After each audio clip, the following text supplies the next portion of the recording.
جو چیز دین کے اندر ہے سارا دین اس چیز کے اندر ہے.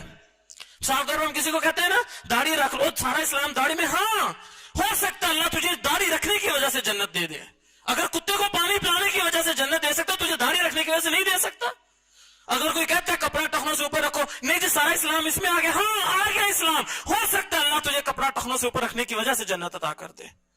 ہو سکتا ہے اللہ تجھے نماز پڑھنے کی وجہ سے جنت دے دے. ہو سکتا ہے اللہ تجھے روزے کی وجہ سے جنت دے دے.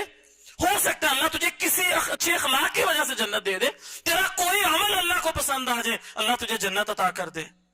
ہمیں اپنی مرضی کا اختیار نہیں. اور اگر دیکھیں نا اللہ کے نبی صلی اللہ علیہ وسلم نے کیا فرمایا, بندہ کبھی کبھی نا بات کرتا ہے ایسے عام سی بات ہوتی ہے, منہ سے کلمہ نکال دیتا ہے, اس کی اس کو پرواہ بھی نہیں ہوتی, ہوتا بڑا نیک ہے, اتنا نیک کہ اللہ کے نبی صلی اللہ علیہ وسلم فرمایا اپنے عمل کی وجہ سے وہ جنت میں پہنچ چکا ہوتا ہے ایک حساب سے, بالکل جنت کے دروازے پہ پہنچ گیا.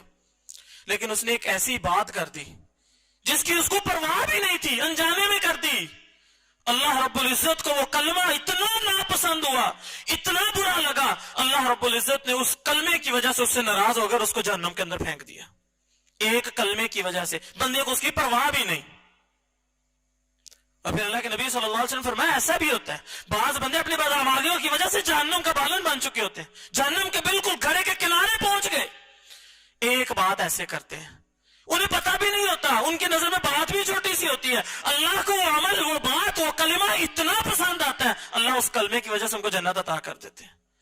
تو میرے بھائیو ہم غلام ہیں, ہمارا چھوٹے سے چھوٹا عمل ہمیں جنت کی طرف بھی لے جا سکتا ہے, عمل کوئی برا عمل جہنم کی طرف بھی لے جا سکتا ہے. اس لیے ہمارے پاس یہ اختیار نہیں ہے ہم یہ کہیں یہ کرنا ہے یہ نہیں کرنا, یہ ایسے یہ چھوٹا ہے یہ بڑا. نہیں, ادخلوا فی السلم کافہ, اسلام میں پورے داخل ہو جاؤ. ہاں